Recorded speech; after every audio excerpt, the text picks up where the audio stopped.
How do democracies die? Certainly they do, as surely as they're born. Political regimes, like any other living thing, eventually break down and cease to exist. From an American perspective, this fact obviously applies to various authoritarian regimes. As democracy in America and around the world grew in strength over the last 2 centuries, empires and autocracies and dictatorships and military juntas have collapsed. This trend encouraged a sense of democratic triumphalism that assumed the progress of democracy was guaranteed by history. But democracy as a regime is as mortal as any other. History makes this abundantly clear. Democracies have typically been fragile regimes, prone to foreign invasion and internal strife, and have proved less enduring than various forms of authoritarianism. The American myth of constant democratic progress seems to defy these historical facts, but of course, that is part of the function of myth. In reality, American democracy has always been incomplete and delicate. The successful expansion of democracy in America has required, among other things, a constitutional system that made such expansion possible, along with a political culture that encouraged developments toward democracy and away from authoritarianism as part of the natural law of freedom. American democracy, thus, relies on two foundations: laws and norms. Law refers to the rules that govern political action. The Constitution, the Congress, and the courts are the institutions we most associate with the law, and they have been major arenas of political conflict since the founding of the Republic. But just as important are norms, the informal expectations and rules that govern how political actors behave while they're engaged in these conflicts. Norms, in their way, are as important to the functioning of constitutional government as laws are, but they operate in different ways. Often, victory or defeat for a political movement is defined by the creation or destruction of some law. The Civil Rights Act and Voting Rights Act, for example, are often seen as the culmination of the civil rights movement, just as the 19th Amendment and the Supreme Court's Obergefell decision marked the victory of women's suffrage and marriage equality, respectively. These very public demonstrations of political victory and defeat fit our typical definition of democratic politics at work, since they achieve change under the rule of law. Norms function at a level just beneath the public give and take of political struggle, and these norms regulate the conditions in which that struggle takes place. Like laws, norms change over time, but these changes do not occur predictably or in conformity to a legal process. For example, until 1951, there was no law that prevented a president from serving more than 2 terms. The Constitution imposed no term limit. But George Washington imposed a kind of term limit. By refusing to serve a 3rd term, he set a profound example regarding the limits on presidential power. American political culture, always ready to worship Washington's every deed, took this to be a basic norm, and presidents like Ulysses Grant and Theodore Roosevelt, who sought 3rd terms, were soundly defeated.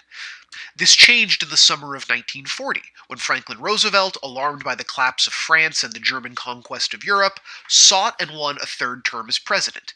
He won a 4th in 1944, dying in office 3 months after his 4th inauguration. Roosevelt's presidency broke many long-standing norms, but the only broken norm successfully reassembled was the 2-term limit, enshrined in the 22nd Amendment by Republican congressional and state legislative majorities afraid they might never win the White House again. The concise and ambiguous nature of the American Constitution requires a wide range of functioning norms to make the system work at all. Since the Constitution tries to balance power among different branches and scatters veto points throughout the system to make abrupt change difficult, it requires robust norms to work at all. The current battle over the makeup of the federal courts is a case in point. The Constitution says that while presidents are empowered to nominate all federal judges, they require the consent of the Senate in order to put them on the bench. This legal requirement compels the Senate and the President to work together on appointing judges. But the Constitution fails to recognize the problems that would arise when the President and the Senate majority were of 2 different parties. In that case, the Senate would have an inherent interest in denying the President his preferred judges. But until recently, this fairly common situation did not create a deadlock, since a robust body of norms governed the process to ensure that federal courts would be filled and that the judges would be acceptable to both major parties. Long-standing norms of congressional forbearance held that presidents had the right to empower judges of their choosing, just as they did with cabinet officers. A president could expect virtually all of his court nominees to be accepted, so long as he respected the Senate's forbearance by choosing nominees whose records would not deliberately antagonize the Senate. But in the last decade, Senate Republicans have embarked on a project to fill the federal courts with nominees of their own ideological bent. This project is important for Republicans who feel that their party is shrinking and losing the ability to reliably win the presidency and control of Congress, and so want to make the courts a durable bastion of conservative power. When Democrat Barack Obama was in power, this strategy required rejecting as many of his judicial nominees as possible, which in turn required breaking many of the norms that guided judicial politics. For example, empty seats on the federal courts were held open through use of the blue slip rule, an archaic Senate relic that said that a judicial nominee had to be approved by the senators from her home state, who used blue slips of paper to either endorse or reject the nominee. If one senator returned a negative blue slip, the judicial nominee would be withdrawn. In practice, this allowed Republican senators to immediately dismiss many of President Obama's nominees, in order to keep the seat empty until a future Republican president could nominate a more acceptable candidate. The Senate's refusal to even consider Judge Merrick Garland to take Antonin Scalia's Supreme Court seat in 2016 took this strategy to a new level of norm breaking, since the Republicans' justification for their refusal was an invented claim that a Supreme Court nomination in an election year must wait until after the election is held. As we've just seen with Judge Amy Barrett, this was a rule grounded neither in law nor in norms, but in the raw calculations of political power. And in the broadest sense, norms seek to limit the effects of that kind of raw power politics, which history has shown to be extremely dangerous in democracies. The coming of the American Civil War, for instance, can be well understood as a result of the breakdown of norms and rules governing the titanic question of the future of American slavery. This breakdown paralyzed the federal government while encouraging a mass mobilization of the American people, all of which culminated in the chaotic election of 1860, the secession crisis, and the onset of the most devastating war in our history.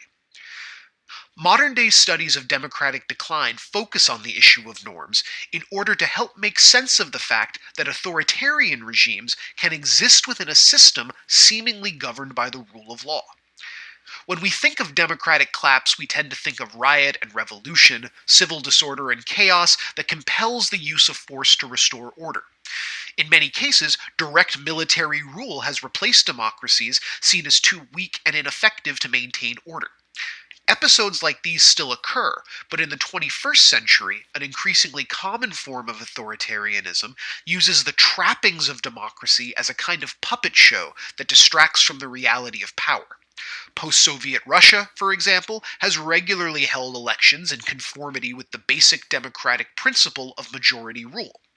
But these elections are manipulated by the ruling party to engineer its desired outcome.